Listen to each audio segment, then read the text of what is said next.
ఇప్పుడు మీరు చూస్తే 22,252 కోట్లు ఇప్పటికే లయబిలిటీస్ అన్నీ క్లియర్ చేశాం. ఇవన్నీ క్లియర్ చేసిన తర్వాత ఇంకా చాలా ఉన్నాయి.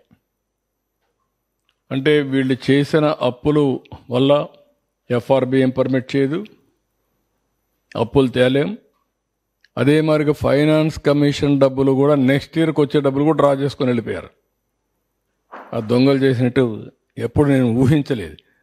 నేనేదో డబ్బులు వస్తాయని మా ఫైనాన్స్ సెక్రటరీ చెప్పి నెక్స్ట్ ఇయర్ ఫైనాన్స్ ఇది ఉంది కదా కమిషన్ డబ్బులు వస్తాయి చూడమంటే అవి కూడా డ్రా చేసేసారని చెప్పి చావు కబురు చల్లగా చెప్పే పరిస్థితికి వచ్చాడు.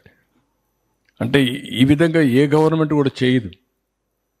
ఎప్పుడో రావాల్సిన డబ్బులు ముందుగానే ఏదో చెప్పేసి మ్యానిపులేట్ చేసి తీసుకొచ్చే పరిస్థితికి వచ్చారు. దెన్ నెక్స్ట్ ఇక్కడ ఎన్టీపీసీ ఇవన్నీ కూడా నేను మీకు మొన్న కూడా చెప్పాను. ఎన్టీపీసీ గ్రీన్ ఎనర్జీ లిమిటెడ్ 1,85,000 కోట్లు, ఆర్సలార్ మిత్తల్ స్టీల్ కంపెనీ 1,35,000 కోట్లు, NHPC and Genco 1 lakh crores, ఇది బీపీసీఎల్ 96,000 కోట్లు, రిలయన్స్ 65, ఎల్జీ ఎలక్ట్రానిక్స్ 5,000 కోట్లు, టీసీఎస్ చాలా వరకు ఇన్వెస్ట్మెంట్ పెడుతున్నారు, 10,000 సీట్లు ఇంకా చాలా పెడుతున్నారు. అదే మరి సోలార్ ఇది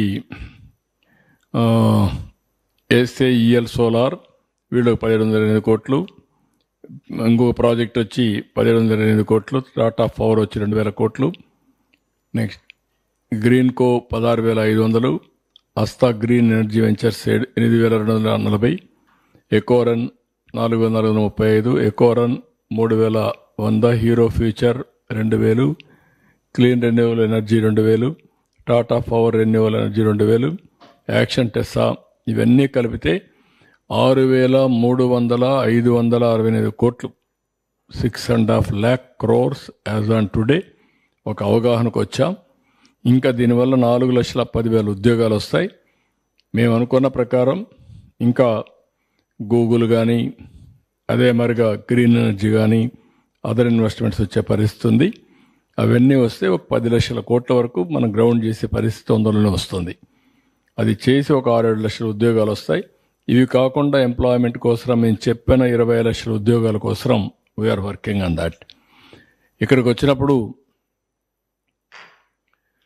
నెక్స్ట్ నేను చాలాసార్లు ప్రజలందరికీ ఒకటే చెప్పాను, మేము ఊహించిన దానికంటే ఎక్కువ డ్యామేజ్ జరిగింది రాష్ట్రానికి. మా దగ్గర లెక్కలు లేవు. ఆ రోజు మేము బయట పేపర్లో వచ్చేటివి మాకుండే అవగాహన, వీళ్ళు చేసే వ్యవహారాలు, ఆ రోజు కూడా ఎక్కడ ఇన్ఫర్మేషన్ కూడా రాకుండా, జీవోలు కూడా ఏవి ఆన్లైన్లో పెట్టకుండా, కోర్టు చెప్పినా కూడా ఇవ్వకపోతే మేము ఎప్పటికప్పుడు అనలైజ్ చేసి ఒక ప్రజల్ని ఎడ్యుకేట్ చేశాం. మాకంటే ప్రజల్లో ఇంకా డెప్త్కి వెళ్ళారు. అంటే వాళ్ళ యొక్క ఇంట్యూషన్ పనిచేసింది. అందుకే 93% స్ట్రైక్ రేట్ ఇచ్చారు. ప్రజలు డెస్పరేట్గా ఉన్నారు. ఈ గవర్నమెంట్ వల్ల పూర్తిగా నష్టపోయామని పూర్తిగా నమ్మి విశ్వాసం పెట్టి ఇచ్చారు. మేము వచ్చిన తర్వాత డిగ్ చేస్తూ ఉంటే మొత్తం డిపార్ట్మెంట్స్ అన్ని అనలైజ్ చేస్తే ఊహించనటువంటి నష్టం జరిగింది రాష్ట్రానికి. నేను ఆ రోజు చెప్పినదంతా ఈరోజు నీతి ఆయోగ్ కూడా కన్ఫర్మ్ చేసే పరిస్థితికి వచ్చారు. ఏవైతే 7 వైట్ పేపర్స్ పబ్లిసైజ్ చేసి ఎడ్యుకేట్ చేశామో అది వాళ్ళు కూడా కన్ఫర్మ్ చేసే పరిస్థితికి వచ్చారు. కడాన మీరు చూస్తే బీహార్ స్టేట్ అనుకునే బీహార్ కూడా మనకంటే ముందుండే పరిస్థితికి వచ్చింది. వాళ్ళకంటే వెనకాలన్నాం. ఈ పరిస్థితిలో ఏ విధంగా అప్పులు వస్తాయో కూడా ప్రజలు ఆలోచించాల్సిన అవసరం ఉంది.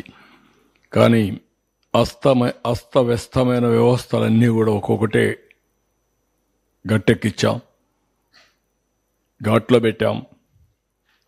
అయితే వెంటిలేటర్ పై నుండే రాష్ట్రాన్ని వెంటిలేటర్ తీసాం, కానీ ఇంకా పరిగెత్తించే పరిస్థితి రాలా. అన్ని వ్యవస్థలు కూడా చిన్న భిన్నం అయిపోయినాయి. ఒక్కొక్కటే పెట్టుకుంటూ వస్తున్నాం. నేను ముందు కూడా చెప్పాను, అభివృద్ధి చేయాలి. అభివృద్ధి చేస్తే సంపద సృష్టించబడుతుంది. సంపద సృష్టిస్తే ఆదాయం పెరుగుతుంది. ఆదాయం పెరిగితే ఆ డబ్బుల్ని మళ్ళీ సంక్షేమానికి, అభివృద్ధికి ఖర్చు పెట్టే పరిస్థితి వస్తుంది. ఎప్పుడైతే ఎక్కువ గ్రోత్ రేట్ మనం సాధించగలిగితే రెవెన్యూ కూడా ఎక్కువ వస్తుంది.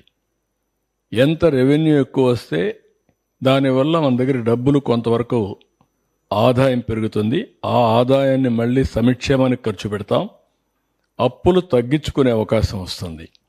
ఇంకొక పక్కన వడ్డీ కూడా తగ్గే పరిస్థితి వస్తుంది. ఈరోజు మీరు చూస్తే అప్పు ఇవ్వని పరిస్థితి వచ్చింది. ఇష్టానుసారంగా వడ్డీ లెఫ్ట్ అండ్ రైట్ పెంచేశారు.